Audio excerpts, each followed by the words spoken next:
지난주 설교 제목은 하나님의 언약이라는 제목으로 말씀을 전해드렸죠. 하나님의 언약은 이름이 여러 가지 언약으로 우리에게 주어지셨다고 했어요. 창조 언약, 그 다음에 원시 언약, 할례 언약, 출애굽 언약, 새 언약.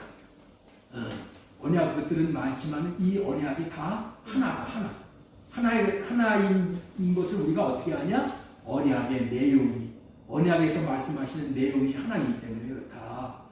언약의 내용이 뭐라고요? 하나님은 우리의 하나님이 되는 거고 우리는 하나님의 자녀들이 되는 거예요.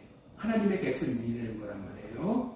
이런 말씀을 지난주에 전해드렸습니다. 그리고 언약의 궁극적인 내용은 관계 회복, 하나님의 누림이다. 언약을 통해서 우리가 하나님을 누리게 되는 것이죠. 저는 목회를 하면서 오직 원하고 바라는 소원이 딱 한 가지가 있는 거예요. 그것은 우리 교회 성도들이 모두가 한 사람도 마구대비 없이 하나님의 생명을 얻어 구원받고 천국에 다 들어가는 거예요. 천국 가지 못하면 가장 불행한 자, 불쌍한 자가 되는 것이죠. 천국에 못 가면 지옥 가는 겁니다. 천국이면 천국, 지옥이면 지옥, 둘 중에 하나이지 중간지대는 없는 거예요. 천국에 못 가면 지옥 불못에 들어가는 거고, 지옥 불못에 들어가는 자, 천국에 못 들어가는 거예요.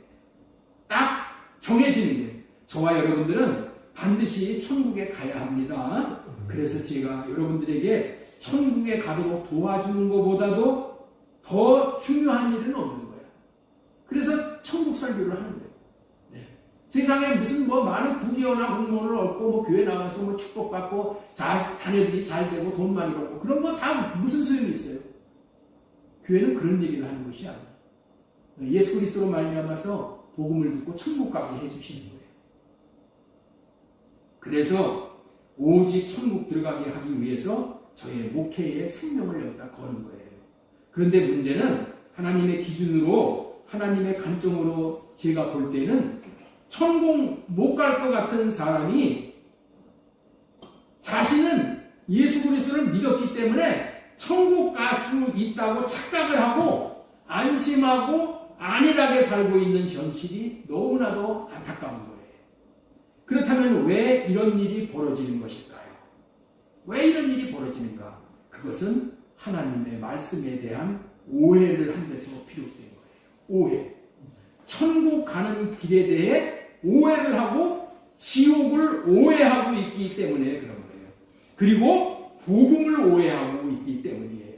그래서 그런 생각을 바로잡아 천국 가도록 도와주어야 하겠다는 것이 제 설교로 나타나는 거예요.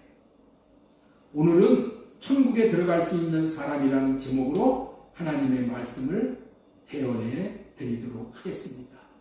그래서 첫 번째로 전해드릴 말씀이 구원의 기회를 놓친 사람들, 이런 소제목으로 전해드릴 거예요. 하나님께 감사할 일 중에 감사할 일은 하나님께서는 우리가 하나님의 생명을 얻을 수 있는 기회를 주시는 분이에요. 왜냐하면 하나님께서 백성들에게 약속하신 것은 오직 딱 한 가지예요. 오직 영원한 생명을 주는 거예요. 영원한 생명을 주시겠다고 약속을 하나님께서 하셨기 때문에 이 약속만 하나님은 이루시는 거예요.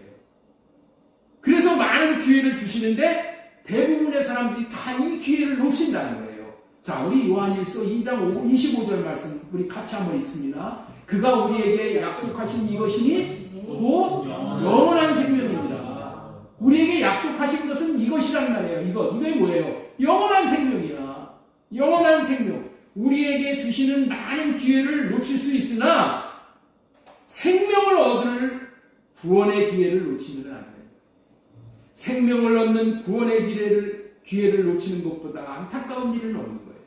그런데 놓치는 일이 많은 것이 현실이라는 거예요. 그 대표적인 이유가 뭐 때문이라고요? 오해 때문이 그렇다는 거예요. 성경에는 말씀이나 하나님의 뜻을 오해해서 큰 어려움을 겪거나 하나님이 주시는 특별한 은혜를 놓치어 구원받지 못하는 경우가 여러 번 나와요. 대표적인 예를 몇 가지 좀 들어보겠습니다. 첫 번째, 예수님의 말씀을 오해한 사람들이 바리새인들이었어요. 자, 이들은 예수님이 자신을 생명의 떡이라고 했단 말이에요. 이 말을 오해한 거야. 자, 요한복음 6장 51절 보겠습니다. 나는 하늘에서 내려온 살아있는 떡이니 사람이 이 떡을 먹으면 영생하리라. 이렇게 말씀을 하셨는데 유대인들은 이것을 영적인 의미로 이해하지 못하고 문자적으로 오해를 한 거예요. 그러면서 어떻게 오해를 했냐? 요한복음 6장 52절 보세요. 이 사람이 어찌 능히 자기 살을 우리에게 주어 먹게 하겠느냐 하면서 서로 다투었다. 네? 자기 살을 우리에게 어떻게 주냐 이렇게 오해를 했다는 거예요. 결과적으로 많은 제자들이 예수님을 떠나 구원받을 기회를 놓치고 말았다는 거예요. 자, 요한복음 6장 66절이 그 말씀이에요. 이러므로 제자 중에 많이 떠나가고 다시 그와 함께 다니지 아니하더라. 많이 떠나갔다는 거예요. 두 번째는 이스라엘이 메시아를 오해한 경우가 있잖아요.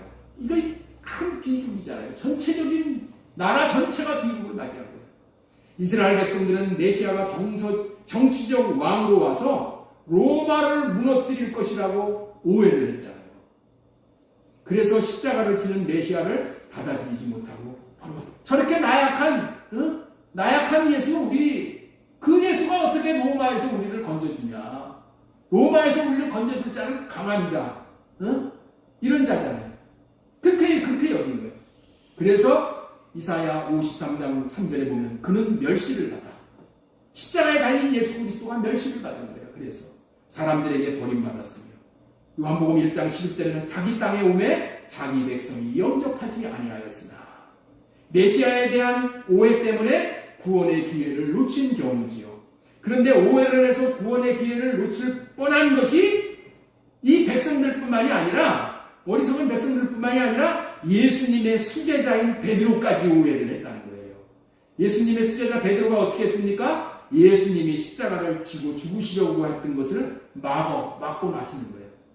베드로는 예수님의 십자가에 죽는 말씀을 듣고 절대 안 됩니다. 절대 안 됩니다.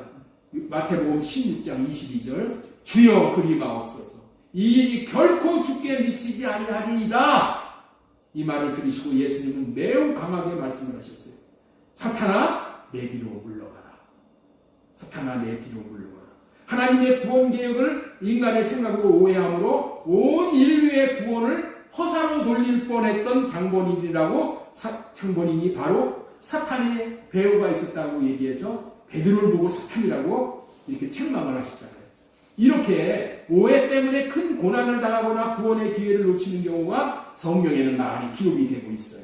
지금까지 저는 이런 오해를 통해서 구원을 놓친 사람들 이야기를 했으나 지금 과거의 이야기를 하는 거야. 과거의 이야기를 지금 했잖아요. 지금까지. 그런데 정작 우리들이 하나님의 영원한 생명을 얻는 데 대해서 실제적으로 오해를 하고 있는 거예요. 지금 우리는 하나님의 생명을 얻어야 되는데 하나님의 생명을 얻는 것을 오해를 하고 있다니까. 그래서 구원의 기회를 놓치고 있는 내용을 오늘 하나 소개를 해드리려고 하는 거예요. 그 말씀이 바로 무엇이냐? 여러분들이 다 잘 아는 말씀이야. 요한복음 3장 16절 보세요. 하나님이 세상을 이처럼 사랑하사 독생자를 주셨으니 이는 그를 믿는 자마다 멸망하지 않고 영생을 얻게 하려 하십니다. 여기서 오해의 핵심은 예수 그리스도를 믿으면 영생을 얻는다는 말씀이에요. 요한복음 3장 16절의 이 말씀은 하나님의 생명을 얻는 진리의 말씀이야. 이 말씀은 100번 진리란 말이야. 옳은 말씀이야. 그런데 너무도 많은 사람들이 오해하고 있으므로 정작 생명을 얻는데 실패를 하게 되는 말씀이 또 이 말씀이기도 한다는 거예요. 그래서 오늘 이 말씀에 대해서 말씀을 드리려고 해요. 많은 사람들이 독생자로 오신 예수님을 믿으면은 영생을 얻게 된다고 하셨으니 자신은 이제 예수님을 내가 믿었으니까 나는 영생을 얻었다고 여기고 사는 거야. 예? 그리고 영생을 얻었으니 이제 더 할 것이 뭐 있냐? 다 얻었는데 다 얻었는데 이제 뭐 더 할 것이 있느냐고 여기고 안일하게 살아간다는 거야. 실제로 이런 사람들의 삶은 영생을 위해서 자기가 할 것은 없다고 여기고 그리고 신앙생활을 하는 거예요. 그들은 믿음으로 말미암아 영생을 얻었으면 되었지 또 뭘가 더 필요하다고 또 딴소리를 하냐고 그렇게 생각을 하고 있어요. 그런데 오늘 나는 그런 사람들에게 영생을 얻는 것에 대해서 오해를 하고 있다고 말하고자 하는 거예요. 영생을 얻는 데 대해서 오해를 하고 있다고 말하고자 한다는 거예요. 얼마나 여러분들 이게 지금 중요한 주제가 되겠어요. 오늘 이 말씀을 잘 경청해 들으시면은 여러분들 놀라운 진리를 깨닫게 돼요. 그런 사람들은 오해를 하고 있는 사람들은 내가 육신의 생각을 할례받고 주님 마음을 받고 살아야 한다는 말이 안 들리는 거예요. 이게 안 들려요. 그리고 제가 하는 설교에 귀를 기울이지 않는 거야. 제가 이 하는 설교가 얼마나 중요한 것인지를 이 귀를 기울이지 않고 귀담아 듣지를 않고 여러분들 지금 다른 것만 지금 추구하고 있다니까. 뭐 텔레비 보고 여기 돌리고 저기 돌리고 뭐 큰 교회 목사님들 뭐 어떻고 이런 데만 귀를 기울여. 그러면 제가 전하는 이 복음이 이 보통 복음이 아니라는 것을 귀를 기울여야 될 복음이라는 것을 오늘 깨달아 아는 시간이 좀 되었으면 좋겠어요. 안타까운 일이죠. 이런 사람들은 하나님의 관점으로 볼 때 생명을 얻는 구원은 아직 못 얻는 사람들이야. 제가 봤을 때 하나님의 관점으로. 그런데 그런지도 모르고 오해에 오해를 하고 사는 것이 너무나도 안타까운 거예요. 지금까지 오해로 말미암아 구원의 기회를 놓친 사람들이라는 소제목으로 전해드렸습니다. 두 번째 소제목으로 전해드리고자 하는 말씀은 순종함으로 받는 하나님의 생명이야. 자, 하나님의 생명을 받는 법을 아는 것보다 중요한 것은 없는 거예요. 왜냐하면 천국에 들어가는 문제와 직결되는 것이고 이 땅에서 하나님 나라 천국을 누리는 유일한 길이기 때문에 그래요. 그렇다면 하나님의 생명을 어떻게 받는가요? 단도직입적으로 말씀을 드리고 싶은 것은 하나님의 생명은 믿음으로만 받는다는 것은 오해라는 거예요. 하나님의 생명을 믿음으로만 받는다는 것은 뭐라고요? 오해라는 거예요. 그렇다면 하나님의 생명은 도대체 어떻게 받는 것입니까? 자, 옆에 있는 분에게 한번 질문해 보세요. 하나님의 생명은 도대체 어떻게 받는 것입니까? 하나님의 생명은 어떻게 받는 것입니까? 답은 말씀에 순종함으로 받는 거예요. 오늘은 참 오해의 소지가 많은 설교를 지금 하게 될 것입니다. 그러니 설교를 들을 때 육신의 생각을 할례받고 들으시기 바랍니다. 설교 중간에 자기의 생각과 안 맞다고 이 생각 저 생각으로 가지고 이 비교하고 판단하려고 그러면은 정작 설교를 못 따라오시게 돼요. 그러면 안 됩니다. 설교를 따라와야 됩니다. 내 생각은 다 할례받고 내려놓고 자기 생각이 있더라도 설교를 다 들어보시고 그때 판단을 하시기 바랍니다. 그리고 이해가 잘 안 되는 부분이 있으시면은 설교가 끝나고 나서 질문을 하시면 되는 거야. 이 설교 듣는 시간을 놓치면 안 됩니다. 여기 아주 전심전력을 다해야 돼. 순종함으로 생명을 얻는다는 그런 의미의 말씀을 직접 하나님이 말씀을 하셨어요. 성경 여러 곳에서 다음 구절들을 정리해 드리겠습니다. 로마서 6장 16절 말씀 보겠습니다. 너희 자신을 종으로 내주어 누구에게 순종하든지 그 순종함을 받는 자의 종이 되는 자. 마귀에게 순종하면 마귀 종이 되는 것이고 예수님에게 순종하면 예수님의 자녀가 되는 거예요. 하나님의 자녀가 되는 거예요. 그 얘기야. 혹은 죄의 종으로 사망에 이르고 순종의 종으로 의에 이르느니라. 여기서 의미는 뭐예요? 죄의 순종은 사망이고 하나님께 순종은 의와 생명이라는 거예요. 네? 자, 순종하는 자에게 구원이 있다는 말씀을 또 전해드립니다. 자, 히브리서 5장 8절 보겠습니다. 그가 아들이면서도 받으신 고난으로 순종함을 배워서 온전하게 되었은즉 자기에게 순종하는 모든 자에게 영원한 구원의 근원이 되시고, 네? 순종하여서 생명을 받게 하신다는 거예요. 구원을 받게 하신다는 거예요.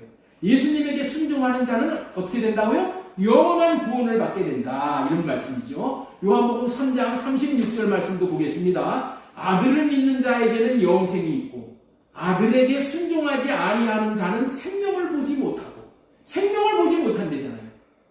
아들에게 순종하지 않는 자. 그렇죠? 생명을 보지 못하고 하나님의 진노가 그 위에 머물러 있느니라. 여기서 중요한 점은 믿는다는 순종한다. 순종하지 않는다는 생명을 얻지 못한다. 믿는다, 순종한다, 생명을 얻는다. 순종하지 않는다는 것은 생명을 얻지 못한다는 그런 말씀입니다. 자, 신명기 30장 6절 말씀도 보겠습니다. 네 하나님 여호와께서 네 마음과 네 자손의 마음에 할례를 베푸사 너로 마음을 다하고 뜻을 다하여 네 하나님 여호와를 사랑하게 하사 너로 생명을 얻을 것이다. 사랑하게 하는 순종을 해야 돼. 사랑하는 순종을 해야 되죠. 그렇죠? 자, 신명기 30장 19절부터 보겠습니다. 내가 오늘 하늘과 땅을 불러 너희에게 증거를 선노라. 내가 생명과 사망과 복과 저주를 내 앞에 두었은즉 너와 네 자손이 살기 위하여 생명을 택하고 네 하나님 여호와를 사랑하고 그의 말씀을 청종하여 또 그를 의지하라. 네가 생명과 사망을 내 앞에 두었은즉 생명을 택하라. 택하는 순종을 하는 거예요. 말씀을 듣고 순종, 생명을 얻게 되는 거예요. 자, 오늘 본문 말씀 보겠습니다. 마태복음 19장 16절 어떤 사람이 주께 와서 이르되 선생님이여 내가 무슨 선한 일을 하여야 영생을 얻으리까? 그랬더니 예수님께서 뭐라고 얘기하셔요? 이르시되 어찌하여 선한 일을 내게 묻느냐? 선한 일은 오직 한 분이시니 내가 생명에 들어가려면 계명들을 지켜라. 생명에 들어가려면 어떻게 된다고요? 계명들을 지켜라.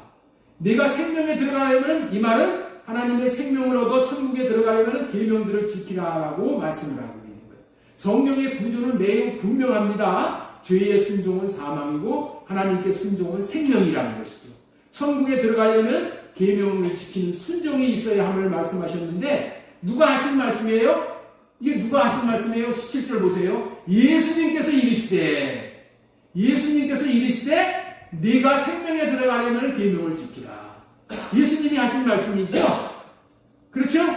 맞습니다. 계명들에 순종해야지 영생을 얻는다는 말씀은 진리인 거예요. 그런데 오늘 본문의 주인공은 예수님의 말씀에 순종을 할 수가 없어서 가버렸어요. 순종을 할 수가 없어서 가버렸어. 그 모습을 보시면서 예수님은 뭐라고 말씀하셨냐면 그가 부자라서 하나님의 말씀에 순종하지 못하여 천국에 들어갈 수 없다라고 하셨어요. 그러면서 부자가 천국에 들어가려면 낙타가 바늘기에 들어가는 것보다 더 어렵다고 했어요. 그렇다면은 저와 여러분들은 부자가 아니니까 하나님의 말씀에 순종해서 천국 들어갈 수 있을까요? 저와 여러분들 여러분들 부자예요, 부자 아니에요? 호인아, 한번 대답해봐. 호인이 부자냐, 부자 아니냐? 이주환 집사님, 부자예요, 부자 아니에요? 아니에요. 부자 아니죠? 저도 부자가 아니죠? 네. 부자 아닙니까? 천국에 들어가기 쉽겠네. 천국에 들어갈 수 있겠네. 예? 여기서 부자는 저와 여러분들을 말하는 거야. 저와 여러분들이 부자인 것을 말하는 거야. 성경에 있는 말씀은 다 나에게 대한 말씀이야. 예? 무슨 말씀인지 아세요? 그래서 우리가 귀를 기울여야 되는 거야. 성경 말씀이 구약시대에 있던 유대인들에게만 해당되는 말씀이라면 우리가 들을 필요가 없어. 그런데 지금 이 성경은 우리에게 대한 말씀이야. 내가 부자라는 거야. 네가 지금 부자라는 거야. 부자이기 때문에 너 천국 못 들어간다. 그 얘기를 하는 거예요. 부자가 천국 들어가려면 어떻게 돼요? 부자가 낙타가 바늘기로 들어가는 것만큼 부자가 천국 들어가는 것이 그렇게 힘들다는 거예요. 예? 그러면은 저와 여러분이 왜 부자냐는 거야. 왜 부자일까요? 부자라는 것을 이유를 알아야지. 왜 부자야? 우리는 다 부자야. 부자는 뭐가 부자냐면 여러분들 이 세상에서 제일 부자는 누구야? 하나님이 제일 부자야. 하나님보다도 더 부자인 분이 있어요? 없다는 거야. 그런데 우리는 어떻게 사냐? 하나님의 것을 다 내 것으로 알고 살아. 그렇죠? 그래요, 안 그래요? 하나님이 내게 자식을 줬어. 아니, 그 자식이 내 건 줄 알고 내 맘대로 이래라고 저래라고 자주지 하려고 그러잖아요. 그렇죠? 하나님의 것이니까 하나님이 키워주세요. 하나님 앞에 맡기지 않고 그냥 내 것으로 알고 내가 뭐를 하려고 그래. 그렇죠? 내 시간이 있죠. 시간을 하나님께서, 시간의 주인이 누구야? 하나님이야. 하나님이 주신 시간을 다 오직 뭐야? 나를 위해서 쓰는 거야. 그러니까 부자지. 하나님의 것을 내가 취해가지고 내가 쓰니까 내 것으로 알고 사니까 나는 부자지. 그렇죠? 하나님이 나에게 돈을 맡겨셨어. 그런데 그 돈 내 주머니에만 들어오면은 절대로 다른 사람에게, 하나님에게도 안 가고 사람들에게도 안 가. 돈을 왜 주셨어? 하나님 사랑하고 이웃 사랑하고 주셨는데 내 주머니에 들어오면은 뭐야? 나만 먹고 나만 잘 살고 나 맛있는 거 먹고 난 여행 다니고 이런 데만 쓰잖아요. 그렇죠? 그게 그런 인생이 뭐라고요? 부자 인생이라는 거예요. 부자. 내 것이라고 생각하게 만드는 그 육신의 생각을 많이 갖고 있는 사람은 다 부자라는 거예요. 다 부자. 그렇기 때문에 육신의 생각을 갖고 있는 사람은 어떻게 돼요? 하나님의 말씀에 순종을 못해요. 그래서 어떻게 돼요? 그거 다 할례 받아야 된다. 다 죽여버려야 된다는 거예요. 그래서 이 할례 언약이 중요한 거예요. 할례를 받고 사랑하게 하사 생명을 얻게 하실 것이며, 이 부자 청년이 예수님의 말씀에 순종을 못하고 가버렸듯이 부자로 사는 저와 여러분들, 그리고 모든 인생들은 부자로 살기에 말씀을 순종하지 못하고 예수님을 떠나가는 그런 존재임을 밝혀주는 거예요. 그렇습니다. 이 땅 위에 있는 모든 사람은 부자로 살기에 누구도 하나님의 말씀인 율법의 말씀에 순종을 못하고 다 이 부자 청년처럼 떠나가는 거예요. 그래서 뭐라고 말씀하시냐? 마태복음 19장 24절, 다시 너희에게 말하노니 낙타가 바늘기로 들어가는 것이 부자가 하나님의 나라에 들어가는 것보다 쉬우니라. 그랬더니 어떻게 되냐? 제자들이 몹시 놀라 이르되, 그렇다면 누가 구원을 얻을 수 있겠습니까? 낙타가 바늘기 들어가는 것보다 더 어려운 것이, 예? 부자가 천국 들어가는 것인데, 예? 제자들이 너무 놀래서 그렇다면 누가 구원을 받을 수 있냐고 질문을 하니까 예수님께서 대답하신 말씀이 26절의 말씀이에요. 자, 26절 한번 보겠습니다. 시작! 예수님께서 그들을 보시며, 같이 읽습니다. 예수님께서 그들을 보시며 이르시되, 사람으로는 할 수 없으나 하나님으로는 하실 수 있느니라. 하나님으로 다 하실 수 있느니라. 그러면은 하나님은 하실 수 있어. 사람은 못해. 하나님이 하실 수 있는 비결이 무엇일까? 예? 여러분들, 이 말씀을 이렇게 받아들이고 있는 사람이 대부분이에요.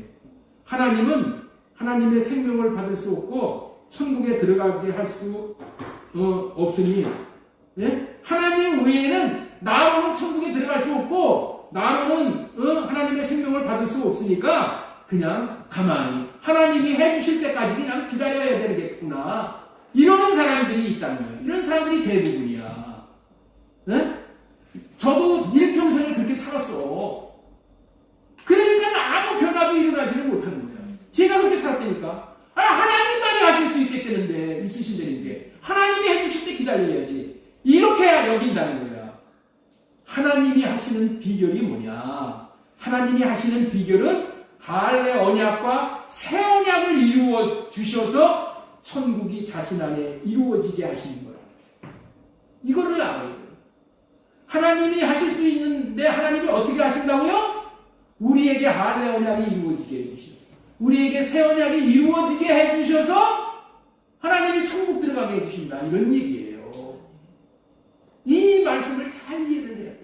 그래서 오늘 제가 전하는 이 말씀을 통해서 할례 언약이 얼마나 중요한 언약이고 새 언약이 얼마나 중요한 언약인지를 알아서 이제 여기에 여러분들의 마음을 오직 들여서 그렇게 살아야 된다는 것을 여러분들에게 전하고 싶은 거예요.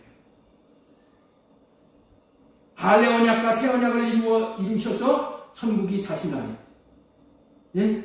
천국이 내 안에 들어와야 돼. 천국이, 할례 언약이 이루어진다는 것은 천국이 내 안에 들어와서 천국 복음을 이루는 거예요. 천국이신 예수 그리스도가 내 안에서 주시는 그 말씀을 마음으로 받고 이름을 받아서 그 이름으로 사는 거예요. 그 마음으로 사는 거예요. 그러므로 인해서 천국에 들어가게 해주신다, 그런 의미예요. 사람의 마음으로는 순종할 수가 없어 생명을 얻지 못해 천국에 들어갈 수가 없으나 할례 언약, 다시 말해서 새 언약이 이루어져 천국이 자신의 안에 들어오므로 하나님의 마음을 받은 사람은 순종을 할 수가 있어 천국에 들어갈 수 있다라고 하신 말씀이 이 말씀인 거예요. 그래서 하나님의 마음을 받고 가난하게 사시는 예수님만 순종할 수 있으셨다는 거예요. 가난하게 사는 사람만 순종해. 자, 마태복음 5장 3절 보겠습니다. 심령이 가난한 자는 복이 있나니 천국이 그들의 것이며. 가난한 자들, 자기 것이 없는 자들. 할렐루야.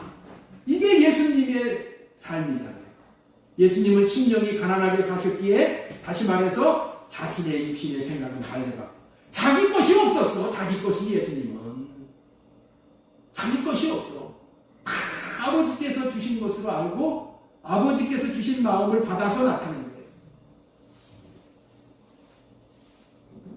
육신의 생각을 할례받고 가난하게 사시었기에 자신의 마음 안에 계신 하나님이 주신 마음으로 율법의 말씀에 순종을 하실 수 있으셨어요.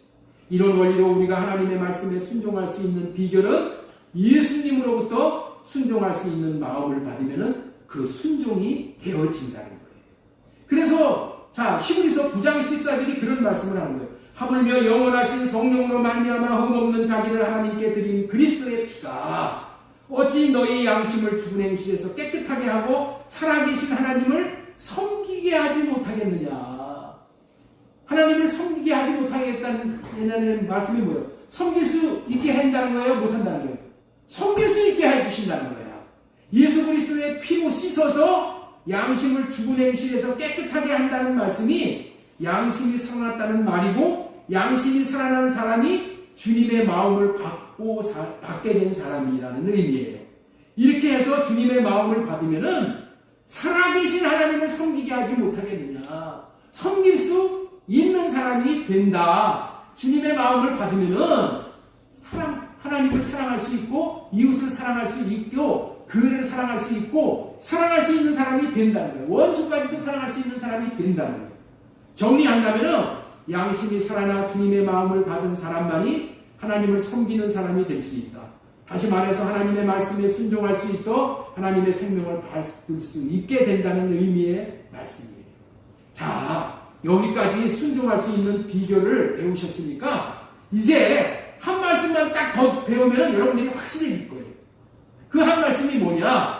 로마서 1장 5절의 말씀이에요. 로마서 1장 5절의 말씀. 이거 아시면은 요한복음 3장 16절의 의미를 완전히 깨달을 수 있게 되어지는 거예요. 자, 로마서 1장 5절 말씀 봐보겠습니다. 모든 이방인 중에서 믿어 순종하게 되나니 하나님. 뭐에서 순종할 수 있다고요? 믿어 순종할 수 있게 하나님. 믿어 순종하게 하나니. 이 말씀이 너무너무 중요한 거예요. 믿어 순종하게 하나니. 순종은 어떻게 될 때 순종을 할 수가 있는가 하면은 예수님을 새 언약의 중보자로 믿은 자가 순종하게 되는 것이라는 거예요. 믿어 순종하게 하나니. 예수님을 새 언약의 중보자로 믿은 자가 순종하게 되는 거예요. 믿은 자는 주님의 마음을 받을 수 있으므로 순종하게 되어지는 거예요. 그런 의미를 믿어 순종하게 되나니로 깨우쳐 주시는 말씀이에요. 자, 요한복음 3장 16절을 보면은 다시 한번 보겠습니다. 예, 무슨 의미인지 이제 보여지는 거예요. 하나님이 세상을 이처럼 사랑하사 독생자를 주셨으니 이는 그를 믿는 자마다 멸망하지 않고 영생을 얻게 하려 하심이니라 이렇게 되어 있죠. 그래서 로마서 1장 5절 말씀과 요한복음 3장 16절의 두 말씀을 합치면은 이런 의미가 되는 거예요. 새 언약을 이루어 주러 오신 예수 그리스도를 믿어서 순종하게 되어 하나님의 영원한 생명, 영생을 얻게 되어 천국에 들어간다. 그런 말씀. 이해가 되시죠? 요한복음 3장 16절에 믿는 자마다 영생을 얻는다고 그랬잖아요. 그런데 이 말 안에는 믿어 순종하여 영생을 얻는다. 이 순종이라는 말을 거기다 기록을 안 해놓은 거예요. 다시 말씀드린다면은 예수 그리스도를 새 언약의 중보자로 믿어 예수 그리스도를 마음 안에 계시게 하면 안에 계신 주님이 주시는 마음을 받게 되어 순종이 가능하게 되어져서 생명을 얻어 영생을 얻게 된다는 의미의 말씀이에요. 좀 어려우셔요? 여러분들 영상 보시면서 몇 번 들어보시면 그러면 이게 뻥 뚫려야 됩니다. 뻥 뚫려야 돼요. 요한복음 3장 16절을 다시 보면은 여기에 믿음으로 영생을 얻는다고 되어 있는데 원래 믿음으로 순종하여 영생을 얻는다는 의미의 말씀이에요. 이 말씀은 믿음으로 순종하여 영생을 얻는다는 의미인데 여기에서 순종이라는 단어를 기록해 놓지 않은 거야. 왜 기록해 놓지 않았냐? 그렇게 할 필요가 없는 거야. 왜냐하면은 새 언약의 중보자인 예수 그리스도를 믿으면은 새 언약이 이루어져서 주님의 마음을 받아서 당연히 순종이 되어짐으로 영생을 얻게 되어 있기 때문에 구태여 순종이라는 단어를 넣지 않은 것 뿐인 거예요. 그렇기 때문에 단지 믿음으로 영생을 얻는다고 여기면 안 되고 믿어 순종할 수 있게 되어 영생을 얻는다는 의미라는 것을 확실하게 알아야 된다는 그런 말씀이에요. 이해가 되셔요? 여기까지 접수가 돼야 돼. 그런데 제대로 믿는 것이 아니라면은 주님의 마음을 받을 수가 없으니까 순종이 되어지지가 않는 거야. 왜 내가 순종이 안 되냐? 제대로 믿는 게 아니기 때문에 그렇다는 거야. 제대로 믿으면은 새 언약의 중보자로 오신 예수 그리스도로 제대로 믿으면은 주님이 마음을 주시기 때문에 순종이 되어지는 거예요. 그런데 잘 들으셔야 돼요. 순종도 못하면서 나는 예수 믿었으니까 생명을 얻었다라고 오해를 하는 사람들이 부지기수로 많은 것이 현실이라는 거예요. 반드시 주님의 마음을 받을 수 있는 제대로 된 믿음이 있으면은 순종의 삶을 살 수 있는 거예요. 그런데 행함이 없는 믿음은 죽은 믿음이라고 한 것이잖아요. 네? 그래서 자 야고보서 2장 17절 말씀 보겠습니다. 이와 같이 행함이 없는 믿음은 그 자체가 죽은 것이라. 행함이 없는 믿음이라는 것은 순종이 없는 믿음을 말하는 것이잖아요. 그렇다면은 순종할 수 있는 믿음만 산 믿음이라는 것을 우리는 알 수 있겠죠? 산 믿음이란 무엇이냐? 새 언약을 이루어 주실 것을 믿는 믿음만 산 믿음이 되어 그 믿음으로 주님의 마음을 받아 순종이 가능하여 생명을 얻게 되는 거예요. 새 언약이라는 것은 뭐예요? 예수 그리스도께서 내 안에 들어와서 마음을 주시겠다는 것을 믿는 믿음이란 말이에요. 그러니까 예수 그리스도가 내 안에 들어와야지 예수님이 마음을 주실 수가 있어. 그런데 예수님을 그냥 믿기만 하면 된다고 예수님을 믿으면은 마음을 못 받기 때문에 생명을 순종을 못 하는 거예요. 이해가 되셔요? 이해가 되셔요? 세상에서 그러잖아요. 예수 믿으면 생명 얻는다고 얘기하잖아요. 생명을 얻으면 순종을 할 수 있는 사람이 생명을 얻은 거야. 그런데 왜 순종을 못하냐? 그거는 제대로 믿은 게 아니라는 거예요. 그냥 믿은 거야. 어떻게 믿어야 된다? 새 언약을 이루어 주실 분으로 예수 그리스도를 믿어야지 예수님이 내 안에 들어와서 천국으로 들어오셔서 주님의 마음을 주신다는 거야. 그 마음을 받아야지 순종이 되어지는 거야. 순종이 되어져야지만 생명을 받는 거라는 거예요. 너무나도 오늘 중요한 말씀을 전하고 있는 거예요. 하나님을 믿는다고 하면서 순종하지 않으면은 자기 자신을 속이는 거예요. 순종의 삶을 살 수 없다면 자신은 믿음도 없다는 것을 인정해야 되는데 새 언약을 믿는 믿음이 있다고 자신에게 속은 거란 말이에요. 이것을 인정해야 되는데 오히려 사람들은 순종하지도 못하면서 순종을 못하는 것에 대한 핑계를 대는 거예요. 예? 순종하지 못하는 것에 대해서 뭘 한다고요? 핑계를 댄다. 그러면서 뭐라 그러냐? 자기 합리화를 시키는 거예요. 순종 못하는 것을 자기 합리화를 시킨다고. 예? 그러면서 뭐라 그러냐? 순종하라고 하면은 저 목사는 율법주의야. 율법을 전하는 목사야. 하고 거리를 두는 거예요. 심하면은 어떻게 돼요? 교회를 떠나요. 율법의 말씀은 예수님이 다 십자가에서 폐해 주셨으니까 지킬 것이 없어. 이렇게 말을 한다니까. 무슨 얘기인지 아세요? 세상 사람들이 이렇게 다 이렇게 좀 돌아가고 있는 거예요. 율법은 예수님께서 십자가에서 다 폐해 줬어. 그런데 무슨 율법을 지키라고 그래? 저 목사 율법주의야. 저 행위구원을 가리키는 목사야. 이렇게 여긴다는 거예요. 그건 뭐라고요? 자기 합리화라는 거예요. 지킬 생각도 안 해. 아닙니다. 예수님은 율법을 완성하시기 위해서 오셨지 1.1획도 폐하러 오신 것이 아니라고 하셨어요. 자, 우리 마태복음 5장 17절 보겠습니다. 내가 율법이나 선지자를 폐하러 온 줄로 생각하지 말라. 폐하러 온 것이 아니요 완전하게 하려 함이니라. 진실로 너희에게 이르노니 천지가 없어지기 전에는 율법의 1.1획도 결코 없어지지 아니하고 다 이루리라. 그러므로 누구든지 이 계명 중에 지극히 작은 거 하나라도 버리고 또 그같이 사람을 가리키는 자는 천국에서 지극히 작다 일컬음을 받을 것이요 누구든지 이를 행하여 가리키는 자는 천국에서 크다 일컬음을 받으리라. 뭐를 가리키는 자? 율법 가리키는 자. 크다 일컬음을 받는데 율법 지키는 자, 큰 자가 되는 거예요. 그러면서 내가 너희에게 이르노니 너희 의가 서기관보다 바리새인보다 더 낫지 못하면 결코 천국에 들어가지 못하리라. 이렇게 말씀을 하고 있어요. 율법의 모든 계명 중에서 지극히 작은 것 하나라도 버리고 가르치지 않는 또 가르치는 자는 천국에서 지극히 작은 자라고 하십니다. 어떤 자를? 율법 버리는 자, 지키지 않는 자. 우리 교회에 약 한 14년 정도 된 것 같아요. 14년 전에 제자 훈련을 받고 선교사로 나갔던 사람이 선교사를 포기하고 우리 교회 안으로 들어왔어요. 빌라에 들어와서 살면서 이 목사한테 묻지도 않고 허락도 받지 않고 청소년들을 데려다가 가르치는 거야. 제자 훈련을 시키는 거야. 그 대표적인 사람이 이순호 집사야. 이순호 집사. 준호 형제를 데려다가 가르치는 거야. 그리고 몇 사람들도 여러 사람을 가르치는 것을 제가 보고 깜짝 놀란 거야.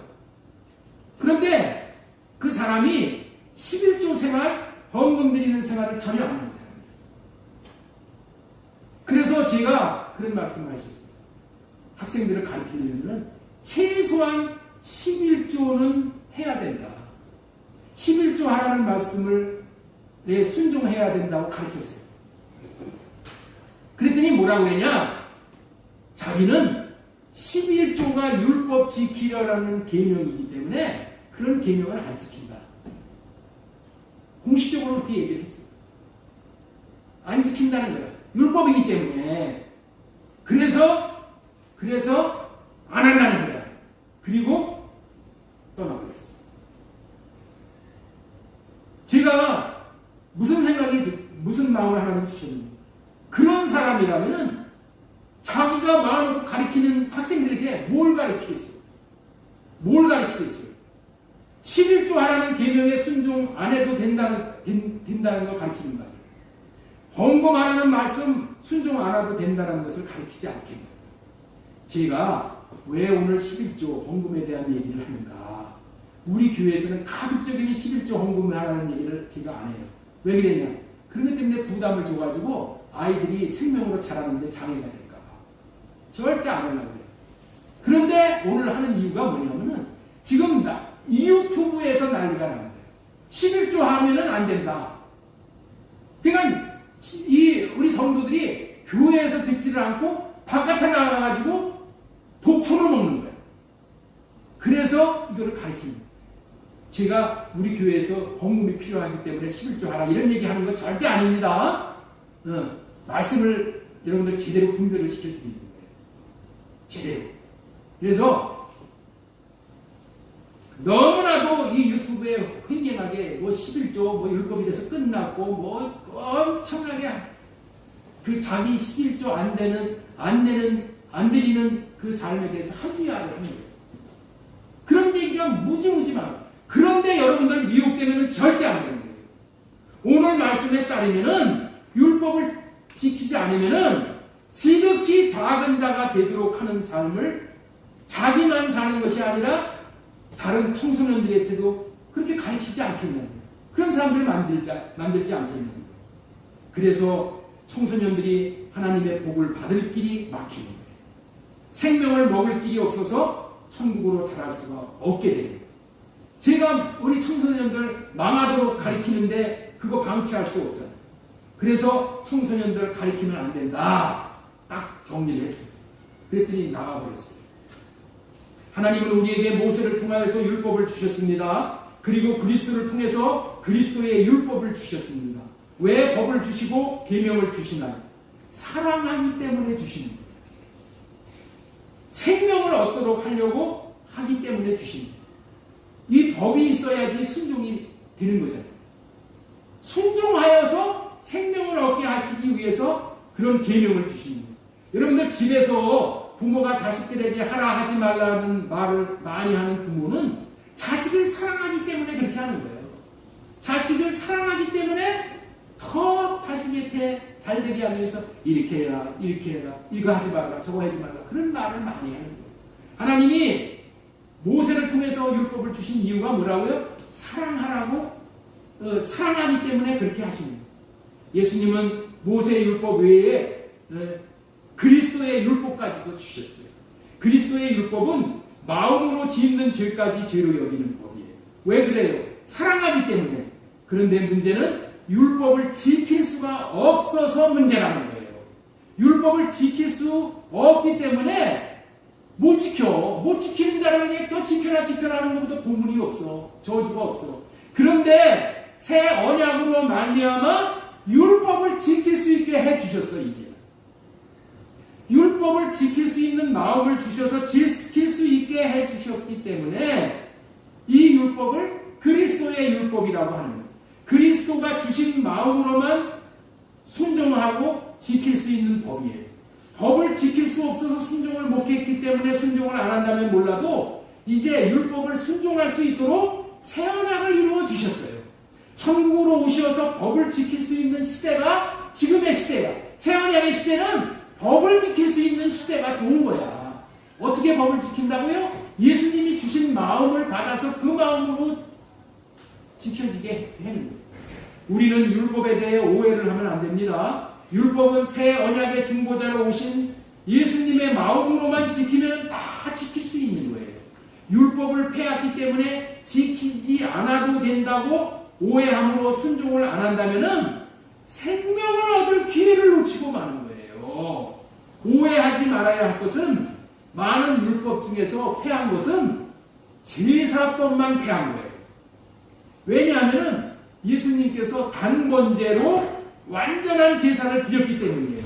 그래서 제사법만은 율법 중에서 안 지키는 거예요. 안 지켜도 되는 거예요. 나머지 시민법, 도덕법은 그대로 살아있기에 지켜야 하는 거예요. 반드시 지켜야 하는 거예요. 많은 사람들이 오해하는 대로 만약에 율법 모두를 폐했다면은 율법 중에 대표적인 십계명도 지키지 말아야 하는 거예요. 그렇죠? 십계명이 율법이잖아요. 살인하지 말라, 도둑질하지 말라, 간음하지 말라, 법을 지키지 말아야 합니까? 아닙니다. 십계명을 안 지키면 큰일 나는 거예요. 그렇기 때문에 율법의 말씀을 지키는 순종을 해야 합니다. 하나님이 폐하였다면 폐하였다고 알려주시고 지키지 말라고 하셔요. 자, 여기 잘 들어보셔요.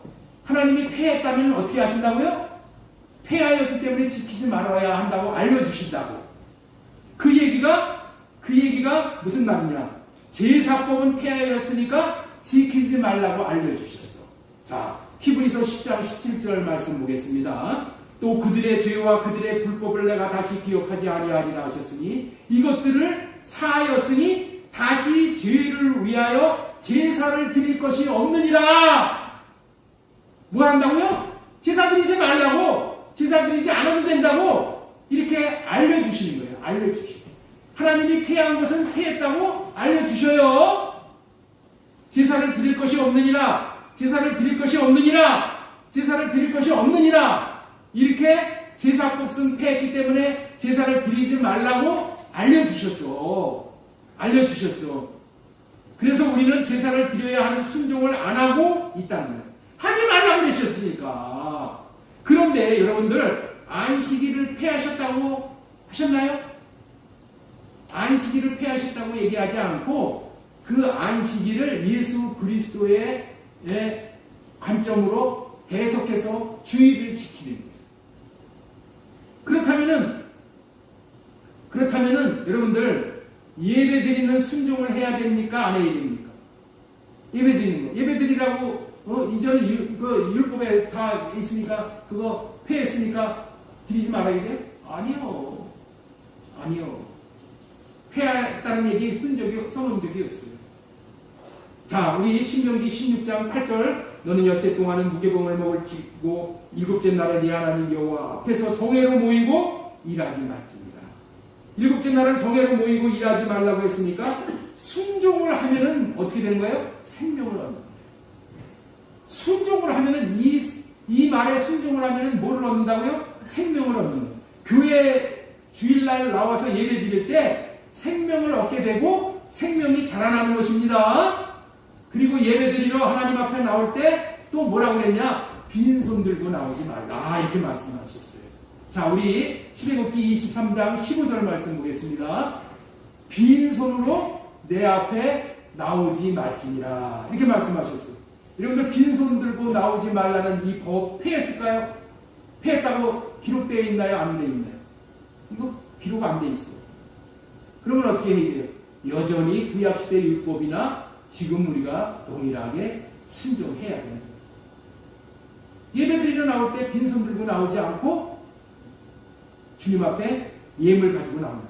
자, 11조를 폐하셨다고 하셨어요? 폐하지 않으셨다고 하셨어요? 11조 폐했다는 얘기 없습니다. 성경에 쭉 여러분들 찾아보세요. 11조 폐했다는 얘기가 없어요. 오히려 어떻게 했다고 했어요? 이것도 행하고 저것도 행하라고 하셨어요. 자, 마태복음 23장 23절 보겠습니다.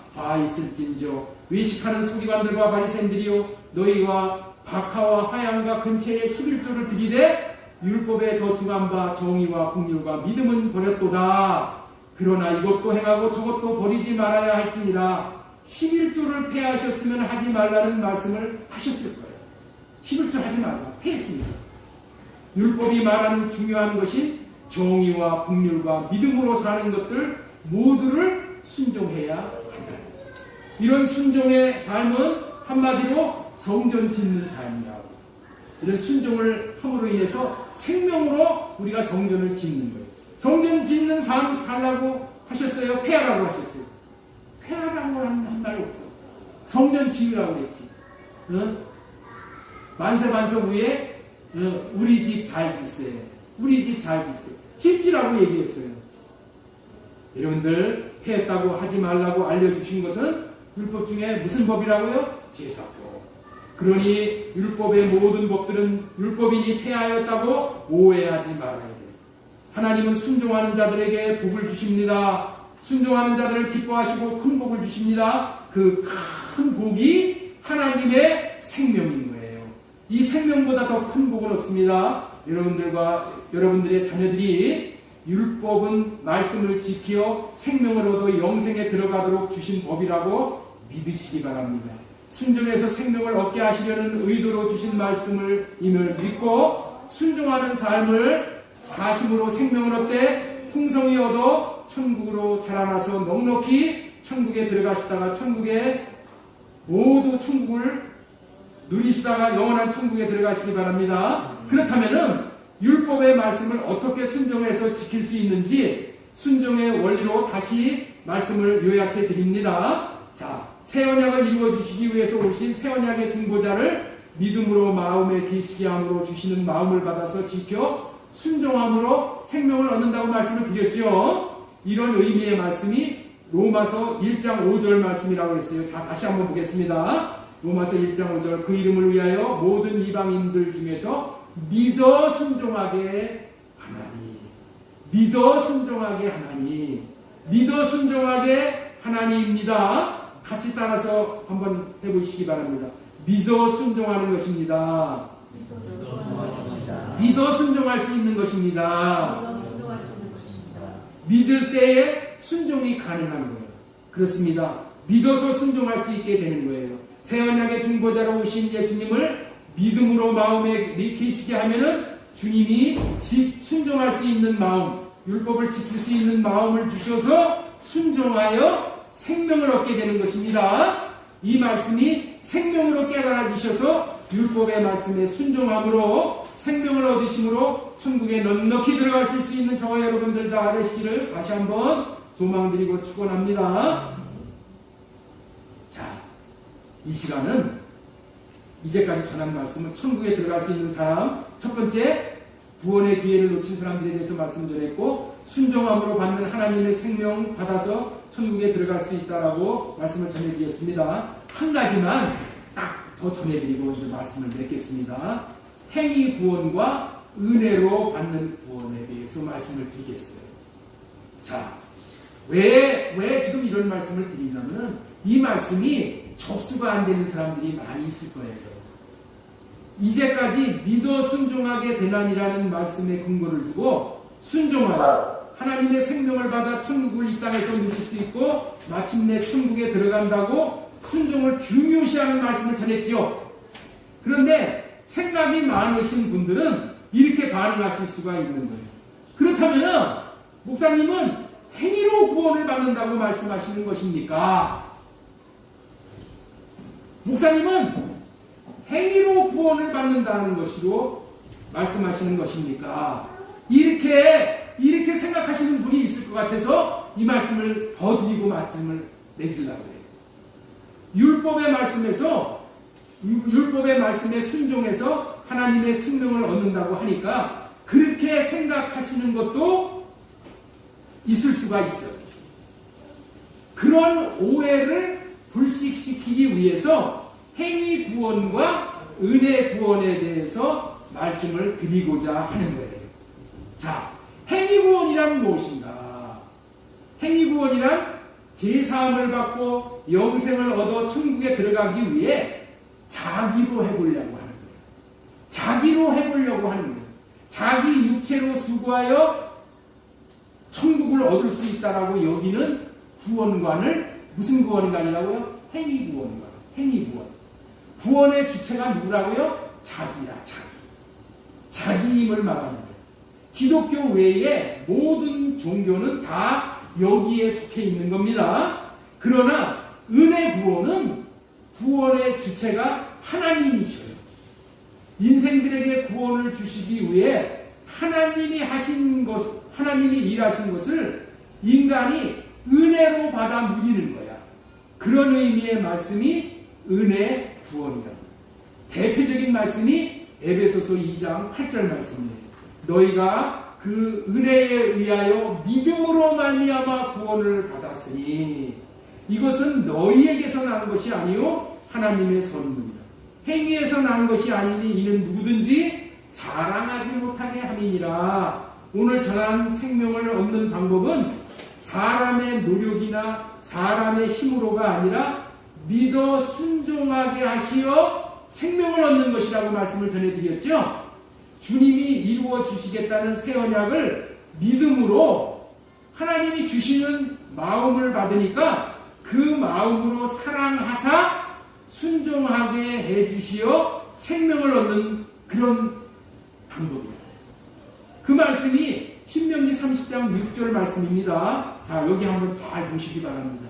네 하나님 여호와께서 네 마음과 네 자손의 마음에 할례를 베푸사. 할례를 어떻게 하신다고요? 내가 할례 받는 게 아니고 할례를 베풀어 주시는 것을 받는 거예요. 할례를 베풀어 주시는 것을 받는 것을 베푸사라고 표현했죠. 베푸사 너로 마음을 다하며 뜻을 다하여 네 하나님 여호와를 사랑하게 하사. 사랑할 수 있게 해주시는 거죠. 하사. 그렇죠? 내가 사랑하는 게 아니고 내가 할례를 받는 게 아니고 내가 했으면은 행위야, 행위. 내 행위로 구원받는 거예요. 그런데 그런 얘기가 아니고 할례를 베풀어 주사. 사랑하게 하사. 너로 사랑이 하는 게 뭐예요? 순종하게 하사. 이런 얘기. 사랑은 순종이죠. 사랑하라 계명이잖아요. 사랑하라는 이 계명에 내가 사랑하는 것이 아니라 하나님이 사랑하게 해주셔서 사랑하게 하사 생명을 얻을 것이며, 하나님께서 마음의 할례를 베푸사 하나님을 사랑하게 하사 하나님을 사랑할 수 있게 해주시니 사랑하라는 율법을 지킬 수 있게 하사입니다. 이렇게 해주심으로 생명을 얻게 되는 것입니다. 하사는 모두 하나님이 하셔서 생명을 얻게 된다는 말씀이에요. 생명을 얻는 핵심이 주님이 주시는 마음으로 순종이 되어져 생명을 얻는 것입니다. 주님이 다 해주시는 것입니다. 그래서 은혜 구원입니다. 복음입니다. 주님이 주시는 마음이 아니면 순종할 수가 없는 것입니다. 오직 믿음으로 주님이 마음에 계시게 함으로 주님이 주시는 마음을 은혜로 받아 순종이 되어져 생명을 얻게 되어지니 전적으로 주님이 행해 주시는 것입니다. 그렇기에 오늘 설교한 생명을 얻게 된다는 것은 행위 구원이 아니라 은혜로 얻는 구원임을 분명히 깨달아 아시게 되셨는 줄로 믿습니다. 앞으로 오직 자신이 하려고 하는 육신의 생각은 할례받고 새 언약을 믿는 믿음으로 예수 그리스도가 마음에 계시게 함으로 주님이 주시는 마음으로 순종하여 하나님이 주시는 큰 상인 생명을 얻어 천국의 주인공들 다 되실 수 있기를 소망드리고 축원합니다. 아멘.